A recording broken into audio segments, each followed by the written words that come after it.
It could be you, it could be me, it could be everything we see. Given the day, given the time, given the moment.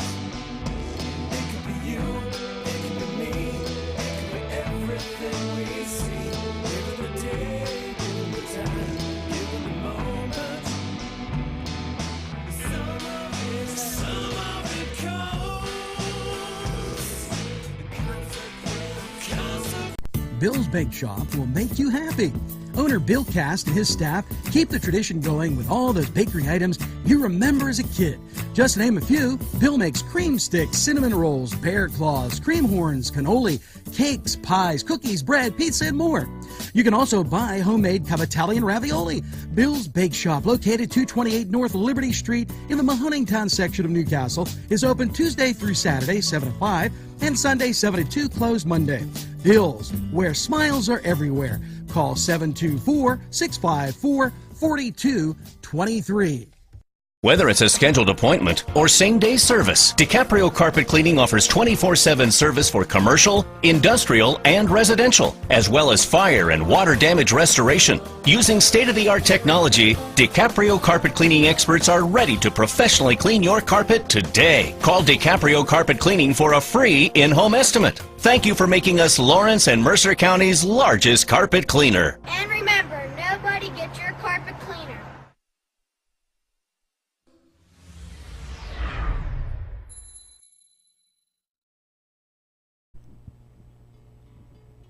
It's time to go to Chilella and Carney, floral design artists, for flowers, plants, figurines, and so much more.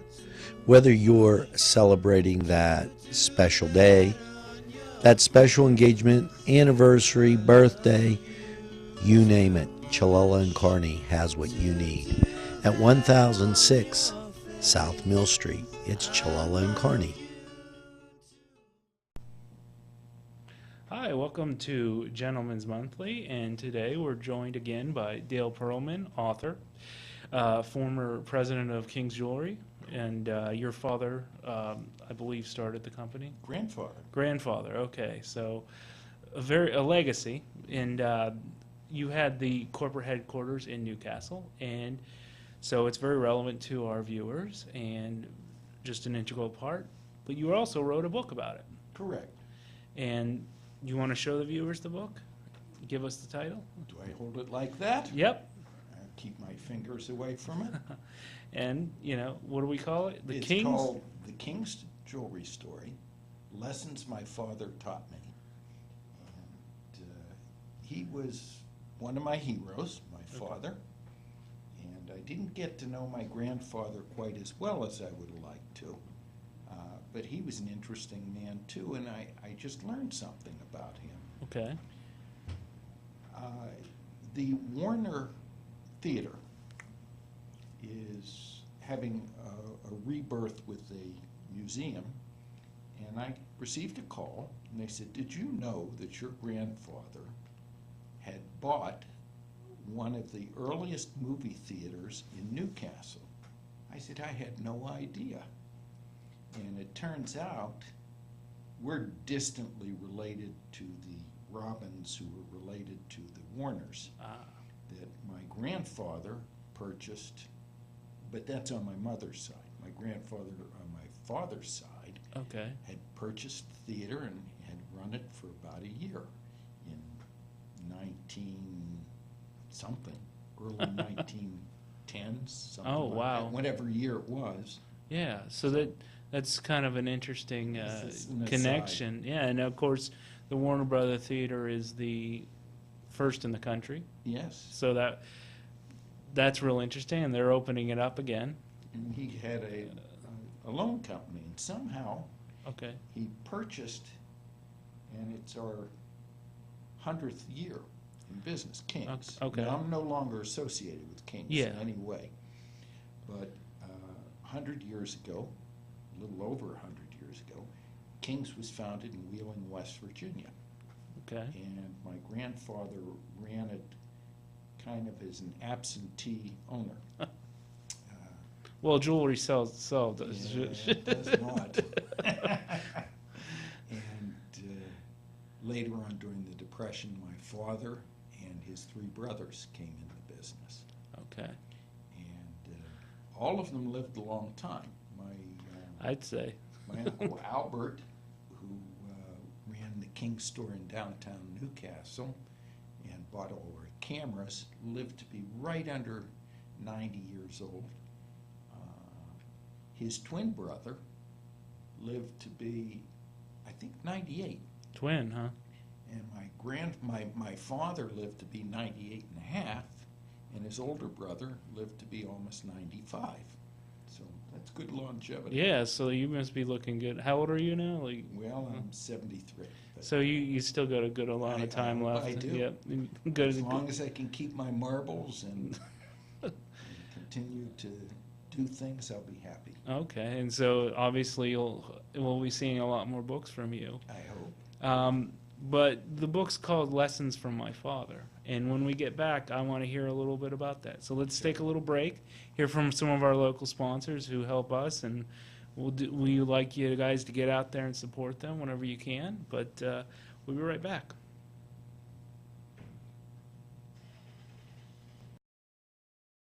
Gentlemen, if you want to look your best with high-quality clothing, then I recommend Main Street Clothiers and Custom Tailors in downtown Newcastle.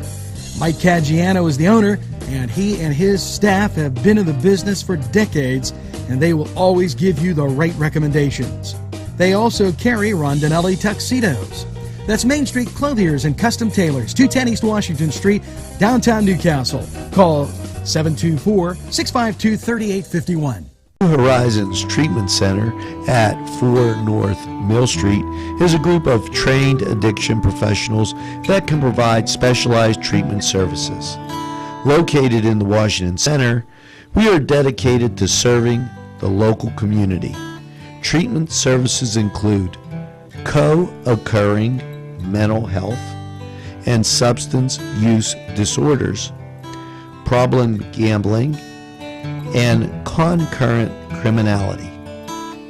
At New Horizons Treatment Center, we strive to provide hope, help, and healing. All in a nutshell, 102 and 117 North Mercer Street in Newcastle. Visit Keith and Margot Jackson for that new look. The latest in women's and men's clothing. Treat yourself today. You'll be glad you did.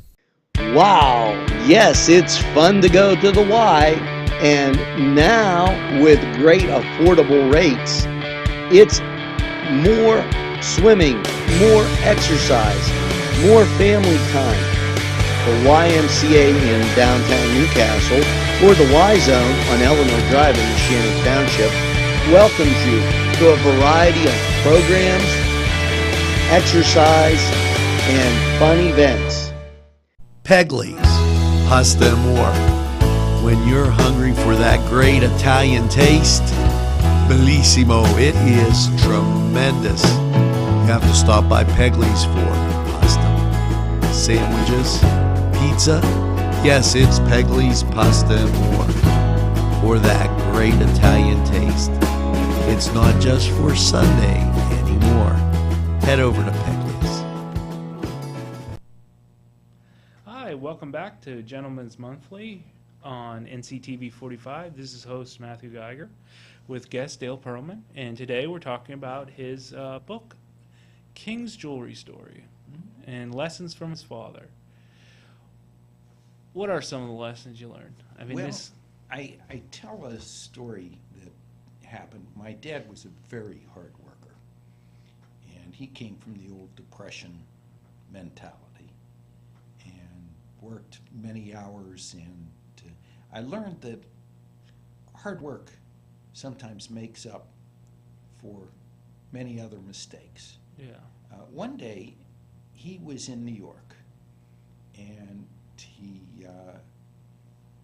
got this taxi cab driver, took him to the airport, and the guy drove a zillion miles an hour, got Dad to the airport early, and in those days, you could just get an earlier flight if one was available. So he got an earlier flight, and he came home, and he got home probably around 6 o'clock instead of 9 o'clock like he had planned. Yeah.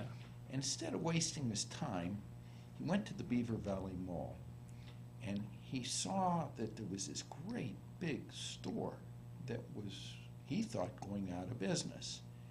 And he looked at it, and he said, this would make a wonderful jewelry store. And it actually was a Bailey, Banks and Biddle store back then. Which, What's part of Azales today? Yeah, which Zales, is part okay. of K's today. Okay. Signet. So he looked around, and he called up the landlord, who was Cafaro, Bill Okay. Cafaro, and he said, I want to rent this store. And Bill Cafaro said, it's too expensive for you, it's too big, you really don't want it. And he said, yes, we do. He said, well, your rent will be $6.50 a foot, which today is like dirt cheap for a mall. Back then, that was the going rate. So Dad said, I will do it. And he called up Bailey, Banks and Biddle. He bought their fixtures, and that became our #1 store for many, many, many years. And the lesson I learned is, even when you're tired, even when it's a lot easier just to go home, there are opportunities out there. Take advantage of the opportunities, and sometimes they'll pay huge dividends. So Wow. I thought that was a pretty good lesson to learn. Yeah, so, don't just idle, don't just take a nap. Go, I mean, that's, we had grown the company, to about 51 stores, and then I retired. okay.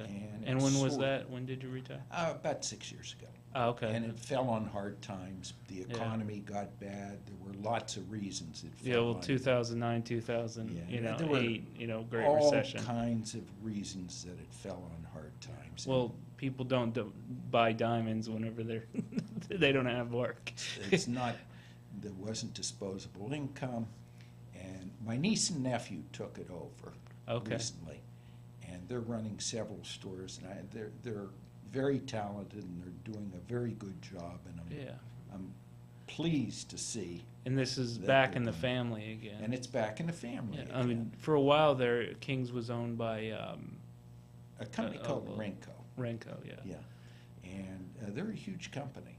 Yeah, I was an interesting story. I think the guy who founded it was, he had like the biggest house in the world, or Yes, he did. he did.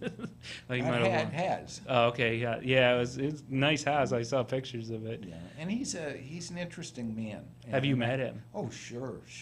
I've Let's- gone out with him, yes. I have a lot of respect for him. Okay, so he's an interesting fellow, because the news stories I were reading painting him as a kind of a scoundrel. But- He really gets some bad publicity. He's in tough businesses. He's in lead, which is not a pretty business. No, I'd imagine not. I mean, And, I'm sure the EPA is. well, reg- he's in Peru, and he's in, For those who don't know, Peru is, we don't hear a lot about South America, but it's a struggling continent. It and is. And that's partly the United States has kind of neglected its own hemisphere to go but focus on the Middle I East. cannot speak ill of Ira. I think he's a good Yeah, person, and and Is that maybe another lesson from your father that you learned, that well, sometimes you get a bad rap? yeah, sometimes you do. You don't always get fair publicity on everything. Yeah. That's the way it goes. But then there are other lessons that I learned throughout the book, including not to take things personally. Business is business. And my father never spoke ill of anybody. If he just didn't do that. And I felt that was a positive that I learned as well. Yeah, I mean, it's probably pretty easy when you're dealing with someone in a high pressure situation. Finance. It's hard not to take personal. It really isn't. But when you're struggling to keep a company going, and you have workers working for you, and everything's going on, and people are, I don't know, complaining about. We see this all the time. You look on the news with the politicians; they're always they get in these screaming matches because they're just criticizing each other instead of. It doesn't pay. just doesn't pay. So that actually sounds like a really good lesson that maybe everyone should. And I love the jewelry business. I was Oh, yeah. very involved in the industry. I ended up being president of the Diamond Council of America. Okay. Well, and and that's located. Jewelers of America. Okay. Diamond Council of America was located in Kansas City. Jewelers of America was New York City. Okay. And then I was president of the Pittsburgh Appraisers Group, the And American Society that of sounds Appraisers. interesting. So I had a great career, and I was a member of what's called the Carrot Club. And all, Not just for rabbits. Sorry. not just for rabbits, it's C-A-R-A-T. Oh. And we traveled at the time to Beers, who was, you can argue, an oligopoly or a monopoly, was not allowed to have a presence in the United States. Oh. So they had several industry heads meet outside the country in Italy, in Canada, in Switzerland, in Scotland, and we would discuss various issues that were important. For instance, we discussed synthetic diamonds. How do you tell a synthetic diamond from a natural diamond? Yeah, that's. I mean, I'm sure everyone. Has it something to do with the way the light goes refracted? Is there a different structure to them? A little bit. Okay. You know, I don't want to get some of the equipment to determine that. It's very expensive equipment. Yeah. But we would discuss issues like that. And Because I know, I mean, they're so cheap. I had tires. There was this great American company that made these wonderful recycled tires, and they were putting. This is how cheap diamonds are. You know, manufactured diamonds are. They would put them in the rubber of the tire.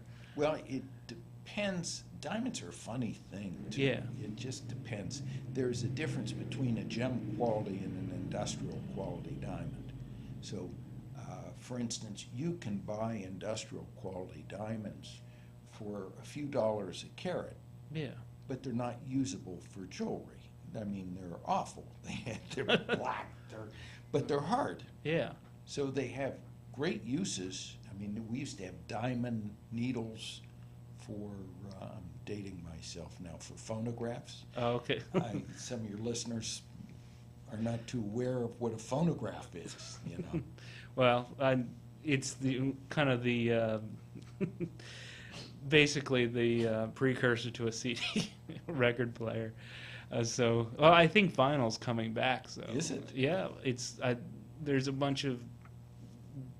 whole group that loves it. So you know, you might not be as dated as you think. But other lessons I learned, I think my father treated all of our people very well. Okay. And I think they liked him, he liked them, and I think my niece and nephew have picked that up. And Have they? how you deal with your people is very important. Well, I've argued on Focus NC and the Washington Outsider, and I've written about this, that people aren't just motivated by their paycheck. They're Of also course not. they're also motivated by, you know, how they feel and what we call social motivation. Once you get up to a minimum level of salary, you know, that you have your basic benefits, it drops down to like the number 4 or 5 factor Yeah. in business. By the way, Angelo Parada worked for us for many years. You know, I actually didn't know that, but maybe the viewers did not. And I have to tell you a story. Okay. Angelo was the man who put us into the modern computerization. We used to keep books with every diamond number in it, and it was very difficult. And things like, if we wanted to know, did we have a good Christmas or a bad Christmas, we wouldn't know till like January 5th, did we? And what merchandise was sold. We'd call the stores and they would tell us, but they were always wrong. I did a test. One day I bought 30 pieces of an item, and I called the stores, and we had 51 stores. And I asked about 8 stores, and they said, oh, it sold very well. And they told me in total that they had sold about 38 pieces. and each of them still had 1 or 2 left. So since we only had 30 to begin with, I learned that you couldn't rely on that at all. Angelo shepherded us through the whole program, and we used a computer program that we used up to last year. The kids just bought a new computer program. Well, and that's pretty impressive considering how fast things change. I don't think you can have a phone for a year before they've Well, updated. they Yeah. updated Okay, and but- changed it, but you know, the basic program. So was- Angelo was a good worker then, and he is. Angelo was a very good worker. He does all the successful stuff we So know today. That was a lesson I learned, not from my father, I learned about Angelo. He did a very good job on that. Okay.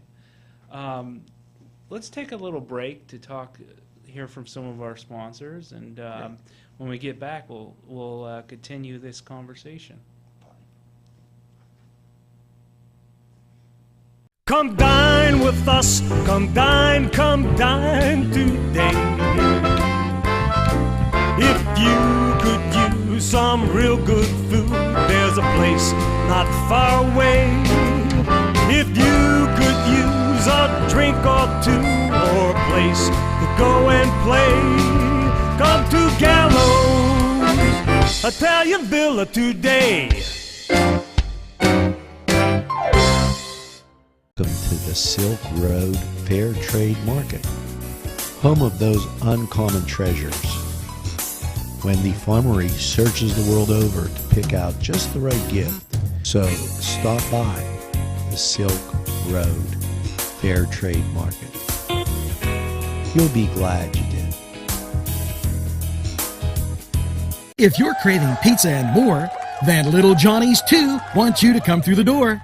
Their menu includes many pizza varieties, jumbo wings, hoagies, calzones, strombolis, flatbread sandwiches, bread bowl salads, soups, and more. Dine in, take out, or have them delivered. Little Johnny's 2 can even cater your next party. Their prices are right, and the food is the way you expect it. Little Johnny's 2 is located at 130 East Washington Street in downtown Newcastle. Call 724-657-2210. Arlington Market, located at 726 Arlington Avenue, has all the great food you remember. Yes, their canned goods are fantastic and feature that old world taste. And meat, cheeses, produce, lunch meats, fresh cut meats, groceries, and so much more. It's Arlington Market. It'll make your table look spectacular. Hi, welcome back to Gentleman Monthly with host Matthew Geiger and guest Dale Perelman here talking about his latest book, Steel. And you had a story to tell us. Oh, very quickly, you mentioned your grandfather worked Yes. in Campbell. In 1916, there was a horrible steel strike in what was called East Youngstown, Ohio. And there was a riot, and 50 buildings were burned to the ground.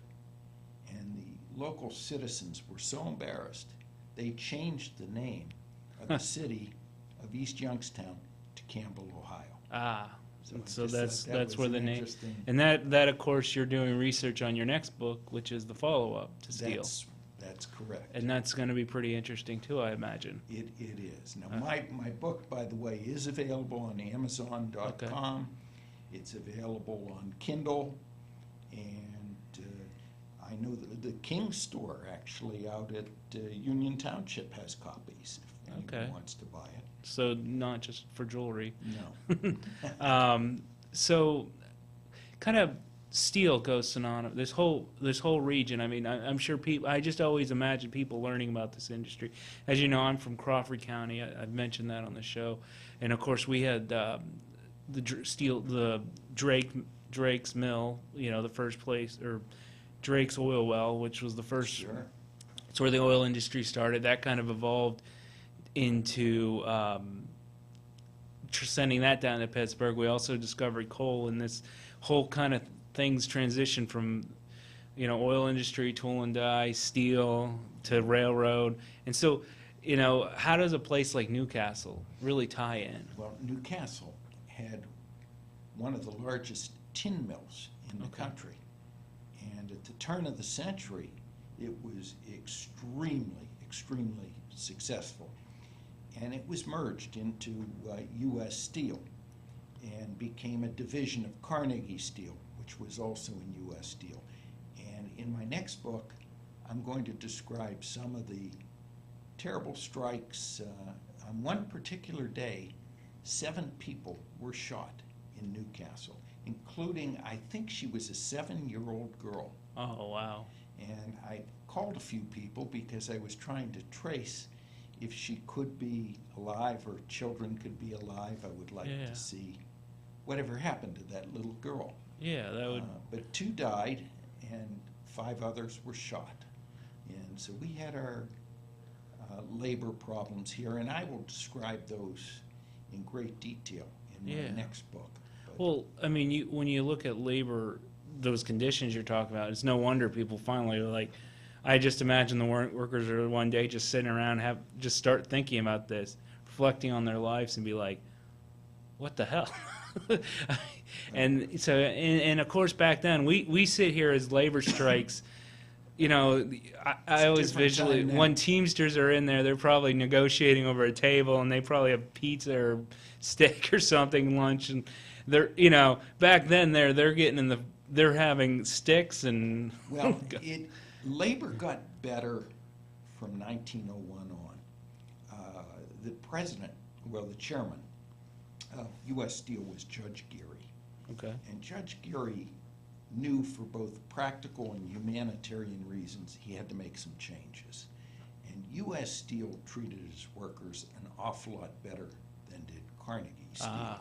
So this monopoly that was forming was actually A little bit helpful. a little bit helpful to them. And in what eventually happened, pardon me, in 1937, was that U.S. Steel signed an agreement with John L. Lewis and the CIO, and it was the first major labor contract in the steel industry covering a whole company. So your book doesn't just end on a downer; it ends up on a things are getting better. We're headed towards Correct.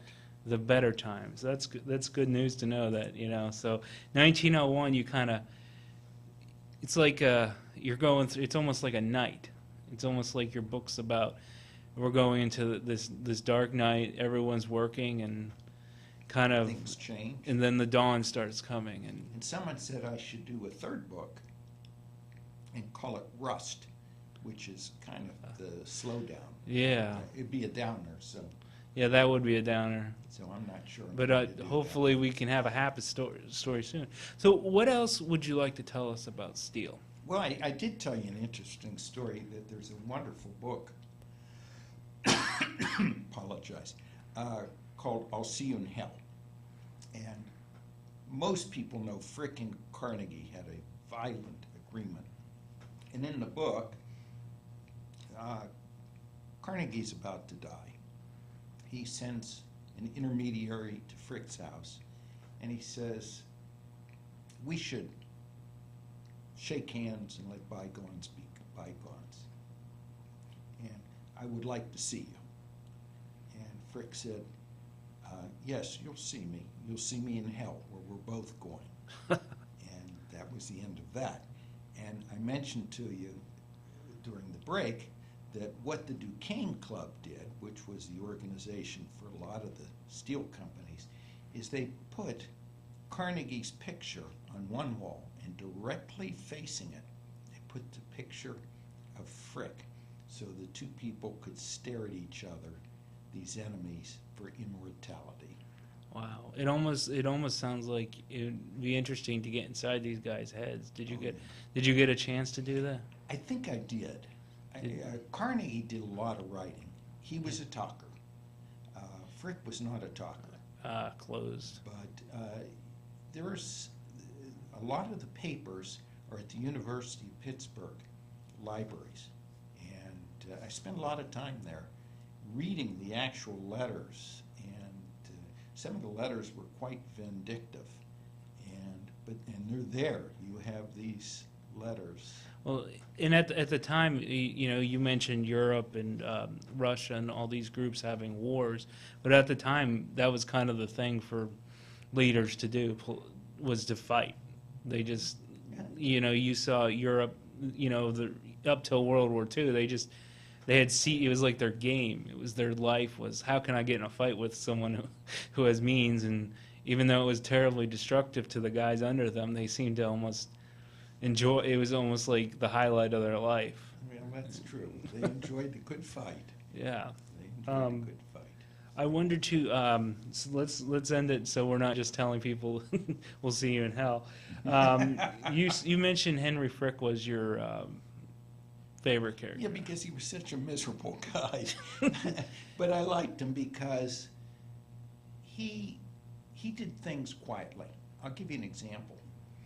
Henry Clay Frick, there was a bank, the Dime Bank went broke, and all the little kids had their savings gone, their Christmas savings, their dollars, their $5.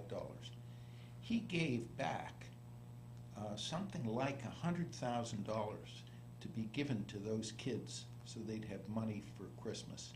And he did it quietly. Whenever Carnegie gave something away, there was a great deal of fanfare, and so I kind of like the understated hero. Yeah. It almost feels like to me these are people caught in their roles of society, that like they're on these fights, they're harsh men, but then there's the human side. Like they've been kind of trapped in the role of being the boss, of being the guy who has to be Well, they were ambitious cruel. men too. And, Yeah. and Frick was highly respected by J.P. Morgan and by Rockefeller, both who hated Carnegie.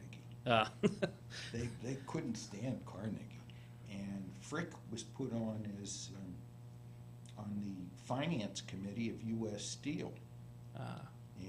But they liked Mellon, who was Frick's best friend. Yeah. And they liked Frick. They did not like. How did Mellon and Carnegie get along? Because we see their name both together. Quiet men, best friends, traveled Europe together. The interesting club. These it men, is. like a high school soap opera or something. Yeah. It's interesting. You told me another story about Frick, about how tough he was, and that he was a small man. Yeah, he was probably 5'3.5", maybe 140 pounds. And you said he didn't just talk. He did. Oh, no, he was very sickly as a young man. And but what happened was, if someone would say something, even a big guy, he would put up a fight, and he usually did pretty well, because what do they say? It isn't the size of the fight in the dog; it's the reverse of it. He was a fighter. Yeah. And he was a tough guy. He sounds like a very interesting person. Oh, I mean, he was. And I really would recommend anyone who has a chance to visit either the Frick Museum in Pittsburgh or his house. His house he bought for $35,000 for a mansion in the 1890s. It tells you how much the dollar has declined. Yeah, I think the Hoyt, when it was built, in case anyone hasn't been out there, was like, I remember going on the tour, and he said that the average house cost back when it was built was $500. Correct. And it cost them like, I think, $250,000. I think it was for the two. I think that might have been for the two. Still, I mean, that tells you, I mean, that's amazing how things have changed. Yeah. But you were mentioning Frick once threw a gentleman off the... Yeah, he threw a striking co-worker off and into the water, by the way. Oh, okay, Off so into a stream, into the water, and they were striking. He struck hard. I mean, it's, of course, most people have heard of the Homestead Strike, which is in my book. Yeah. And Frick, when the men went on strike, hired all the Pinkertons and was going to have them take over the mill. And, of course, there was a great war that broke out, and that war broke the Union. Yeah. The Union lost. They thought they won against the Pinkertons, They lost the PR war. It was the end of labor for many years, really. Yeah. From 1892 to 1937, there was not a lot of unionism Yeah. in the steel business at all. But I imagine in your next book you'll be picking up on that. Absolutely. And so we've been here talking about steel with Dale Perelman, author. A very interesting story that just, matters to the world and this whole region, Newcastle, and it's just a wonderful story. Thank you for joining us. Well, thank you for having me.